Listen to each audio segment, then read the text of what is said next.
Welcome to Eight Town Archetype. I'm Debye Delorean Kerbey, presenting and introducing you to local creatives and their creative process. This is show number 1, the pilot, and I'm so very happy to have Blue Hen partners Debbie and Christy with us here in the incredible Arlington ACMI studios. Before we jump into our studio chat, let's have a look at the on location at the Blue Hen workshop we shot last week. An absolutely stunning weather day just before autumn in Arlington, Massachusetts. And we are here on location in Arlington Heights to meet the Blue Hens. Let's go have a look and see what they're all about.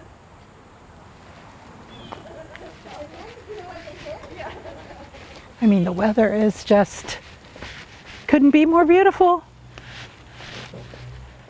Oh, there they are, coming up on the driveway. They're working girls. Look at them. Hey! Oh, hi! Hi, how are you? How are you? Great. Well, welcome to Blue Hen. I'm Debbie Richard, and I lived in Arlington almost 30 years. And I'm Christy Tarosky, and I've lived in Arlington about 12 years. So we met because our boys are friends. We've been together since 2014 working on furniture, refinishing, doing lots of projects together. And we thought we'd show you a little bit about our process and how we came together to work on furniture. Thanks for having us. Ooh, you're welcome. Happy to have you. All right. Can you tell me a little bit about the workshop? I'm fascinated by the setup and everything you've got going. We are truly grassroots. We work here in beautiful Arlington Heights. This is our seasonal workshop. We have the 2-car garage, so we have plenty of space to spread out. But when the weather gets a little too cold or uncooperative, we have a downstairs workshop that we can work on our pieces. So right now, we're working on a large bedroom set for a client. She had moved down to the Cape and she needed something that would suit the new location. So this is what we have here, and we thought we'd talk a little bit about some of these pieces too. Do you know the history of this piece you're working on? We do. Yes, it is.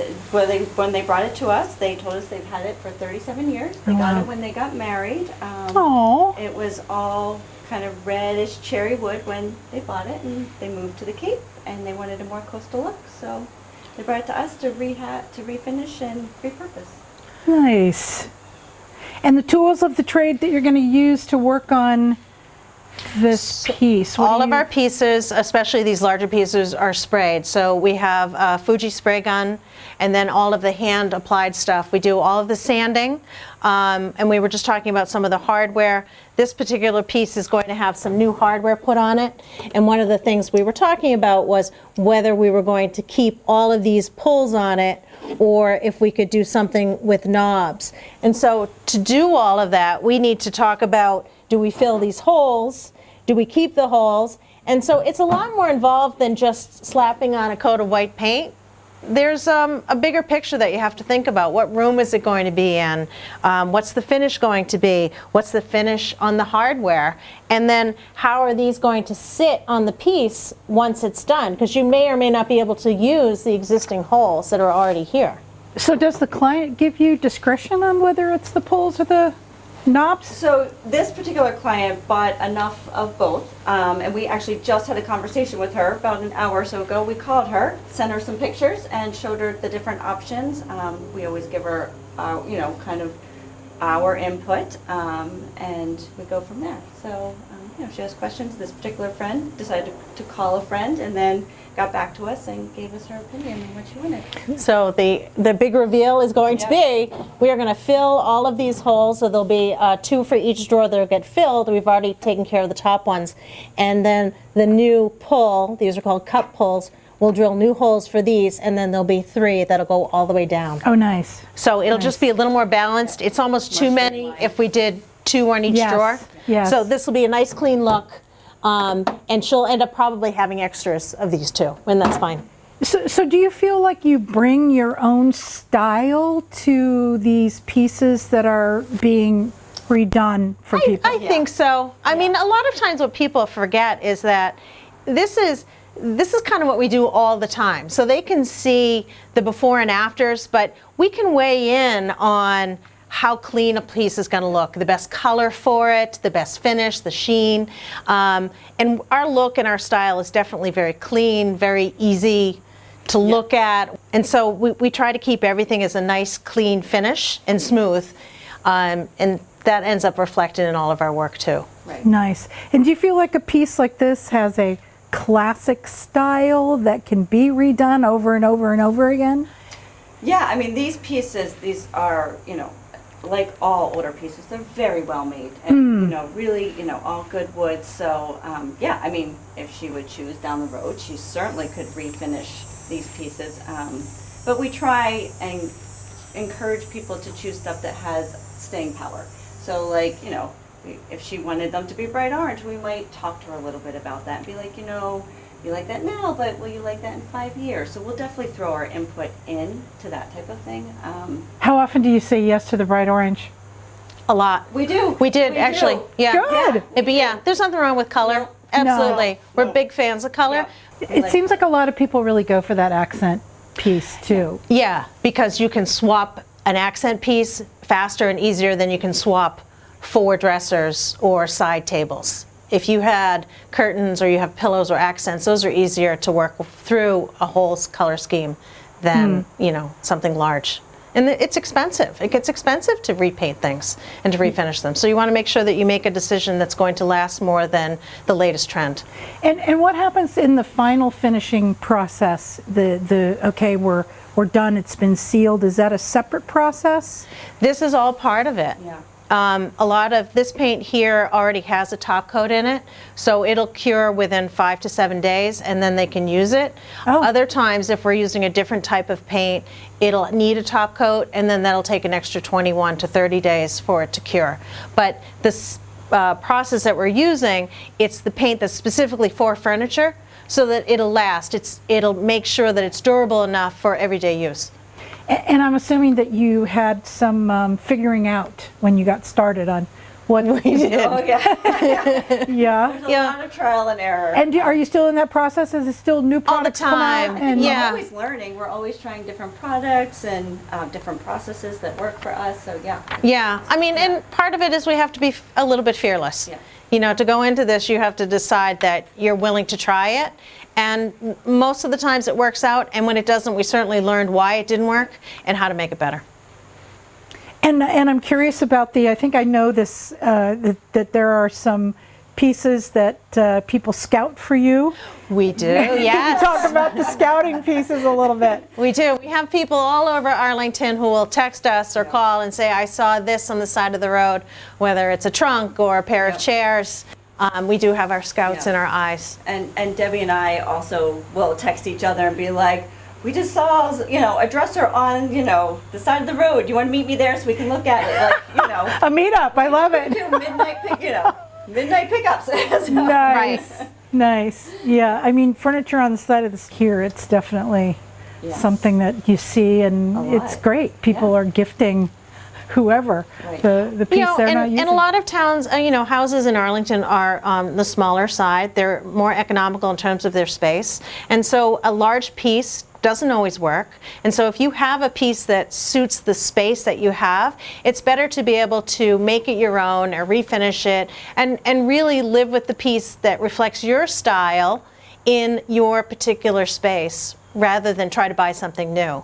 So we love the idea of repurposing and finding things and giving them a new life. I love that. I love that. So by the time this piece is finished and out the door, Yeah. how much time will you have had in it to get it? Like 3 weeks? Yeah, it'll take us 3 weeks. Probably roughly 3 weeks. You know, 1 week will be drying time, but it'll be 2 weeks of sanding, painting, prepping, And usually a week of just kind and of a week of just sitting. drying. Yeah. But it's a long process. We love it. Like, I don't ever come down to work and say, this is going to be a chore of a day. This is a Yeah. fun thing for us to do, and I get to work with my friend too. Right, exactly. And it's- How great is that? That would be so. Cheers to that all the way. Before we move on, can you show us a few of these tools? I mean, they probably look like, I don't know, tools that we might all have in our yeah. workshop, but don't know how to use them. This is our box that we take everywhere with us, and it's got every kind of sandpaper you could imagine, every grit. We've got, you know, circular sanders, regular sanding, so this is the box. Couple paintbrushes that we use here. You know, we have all different sizes, just depending, cutting in, doing small amounts of painting. You know, especially when you're spraying, you're not getting into the little grooves, so you need the paintbrushes. We don't do a lot of carpentry, but we do some gluing and things like that. So we have our clamps and we're repairing chairs, drawers, those type of items. Our scraper, yeah, strips, all that kind of stuff for scraping off some little extra paint. Screwdrivers. This is a handle, you know, that we were looking at for the drawer. Rubber mallet, you know. Nice. Some of those basic tools. So do you each have your own specialty that you bring? Like, do you say, "Oh, Debbie, this is for you. This is you know, your thing," or Christy, is this something I think you should get in on? No, I mean, I'd like to be able to say absolutely we each have our own specialty and then together we're like dynamic and superheroes, but we are both equally talented and we have a very similar style and taste. There are definitely some things that one of us prefers or likes to do better than the other, but I think we're both on par when it comes to painting and the detail work and and I think a lot of it's just we talk through everything, like even just picking handles, like we have to talk, you know, we like talk through the whole process, like, okay, what do you think? And yeah, I mean, everything we do is a collaboration. Like I don't think it's one or the other. It's you know, even solving a problem, how do we glue this chair together, how do we make it square, like we talk through it and we figure it out together. Nice.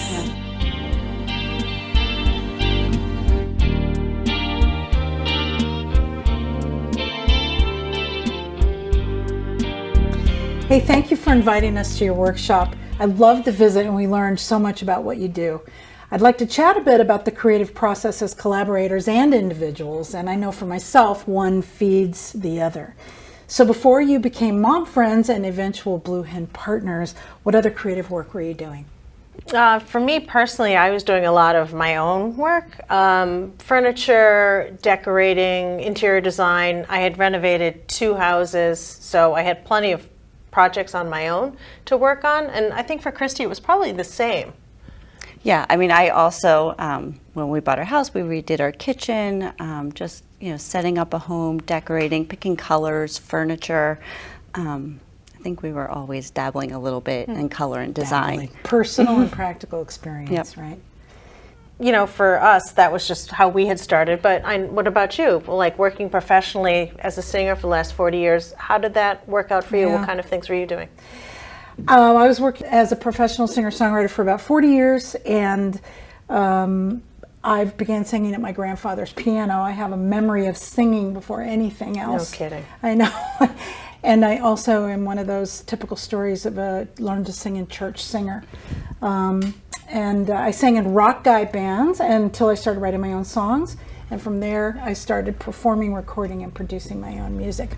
And I jump around genres, styles, and lyrical muses as I am inspired by my life and the people in it and the world around me. So where do you get your inspiration from, you two? That's funny you say the world around you, because we were talking about this question and we get a lot of our inspiration from the world around us. Like, you know, I personally love the beach and the ocean, and I'm very drawn to blues and colors and natural textures, and you know, Debbie really enjoys walks and flowers and gardens. So I think so. And there's also the standard inspirations. There's plenty on social media.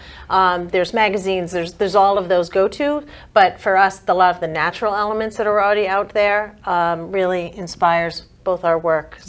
Taking it all in. Exactly. So what other creative interests do you have other than furniture refinishing, both of you?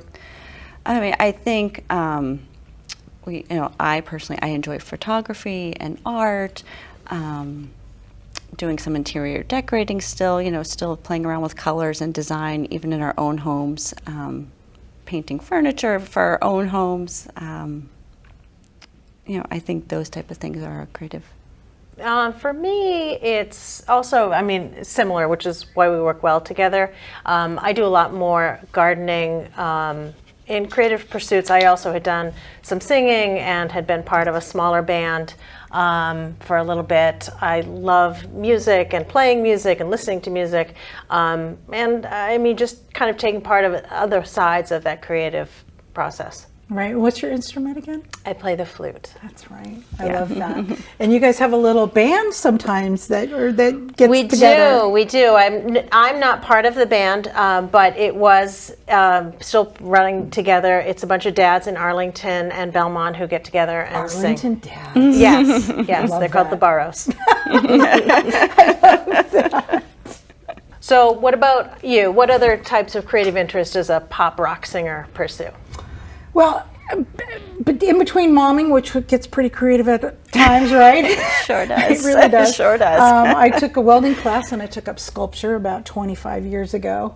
And it's a thing I always mean to get back to more as a sense of creative relaxation than public consumption.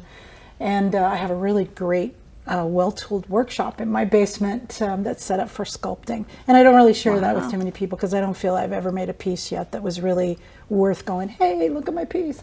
But I also find that prepping and planning and cooking meals is really creative and relaxing for me. Yes, Christy's the same way. Yeah, It's really nice do. to try different recipes. Yep. Yeah, I mean, I feel like sometimes if I've got something to work out, I'm in the kitchen, like when I'm prepping, I'm thinking, oh, I'm like thinking of everything because it's almost Yes. like, anyway, it's Yes. part of that process. Yep. So how do you connect with other creatives, local creatives? Arlington is filled with creative, passionate people. We have a carpenter that we work with, a handyman, so he can help us with our go-to projects, things that we're having a little struggle with. But there's lots of support in this community too for what we do. Yep, and there's a lot of different forums that, we connect with other local people, great places to ask questions if we're hitting a struggle or not quite sure how to solve a problem. We also were really lucky early on to work with a great carpenter who taught us a few tricks of the trade. He taught us some things that we have carried through and been using in our business for 5-6 years. And we say thank you to him quite often when Right. we're fixing Nice. something. So And he's a local guy in Arlington? He is. He's actually a BU professor who has a workshop in his basement. He's a wood shop just connoisseur, and he's also totally fearless and taught us a lot of the basics that we just didn't know until we had met with him, and he's able to kind of carry us through.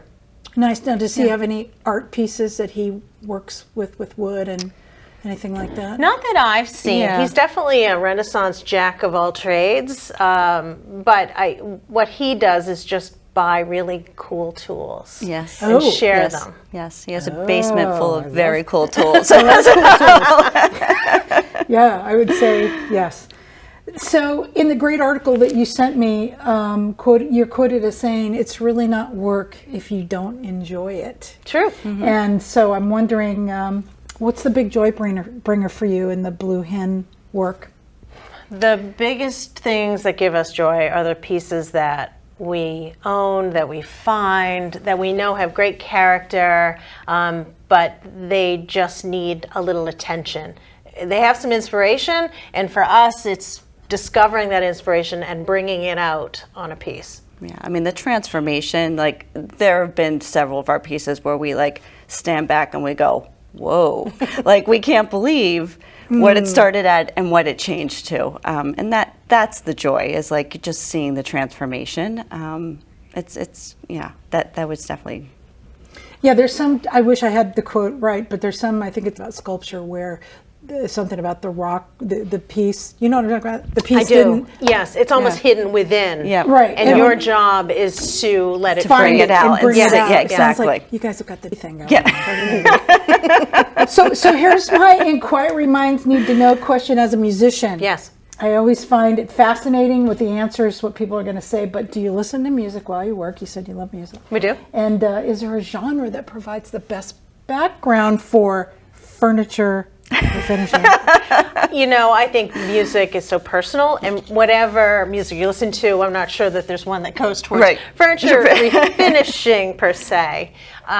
We do have background music going on, but I've also found that we really enjoy talking to each other. Aw. It's one of the few times that we have quiet time to catch up Yep. and personally connect. Yep. in a studio working together. And sometimes you don't need music or a distraction because that just interferes with our chatting that we like to have. Yeah. I'd like to give you guys one of my 80s songs and see if you get your energy Sometimes going. when we're sanding, you really need to get a groove on. Okay, so I'm going to wrap it up for the our in-studio segment. I hope everyone enjoys the on-location segment because it's amazing. It was really great to be there. But a little forecast for what lies ahead with the Blue Hen partnership, the work that you do, and do you have any plans for the? I mean, I read about the barn wish. Yes. Which, don't we all have? Yes, Can I yes. please have a little more place for workspace. my stuff in the barn? Thank you very Yes. much. So, what else? I mean, anything else that you're going to try, or something you're planning or hoping on? I think just having the opportunity to continue to work on some of our own pieces and really use that design creative process that we love doing. We love doing commission, but we also really, like we said, the joy is just being able to be creative with a piece and from beginning to end and putting our own touch on it. Sure. Yeah. And we can experiment more on our own pieces. And that's the biggest learning that you can do, when you can make a mistake and learn from your mistake and just make it that much better for the next thing, item, whatever idea that you have, without making, ruining something. So for us, when we can work on our own personal pieces and we can experiment and use different products and ideas, that's the biggest joy, dream that we'd love to keep going. Do you have a hard time getting rid of those pieces? If somebody were to come up and say, I have to have that. No. I think we're really happy to think about somebody enjoying the piece that we worked on. Yeah, okay. I think that brings us it's joy. Kind of like a baby. It is kind of is. a little baby, right? Yes, I think there are a few pieces that we've parted with and we thought we really love those, and we hope to see them again. Yeah. Send a picture. And we do love to see pictures Write of a our letter. pieces when someone takes it home. We love if they send us a picture of it in its new home. Yes, their we natural habitat. Yeah, we do really enjoy that. Yeah. I love that. Well, listen, thank you to the Blue Hen partners, Christy and Debbie, for being on A-Town Archetype Pilot Show. And please join me with a big, I'm saying scomps, but I guess it's cheers. Cheers. Cheers. Scomps. Cheers. It's Disney speak. To our hosts and producers here at the Arlington Community Media. We will include contact information on how to reach Blue Hen and the credits to follow. And please join us next time for another visit with local creatives. Get out there and support A-Town Archetypes.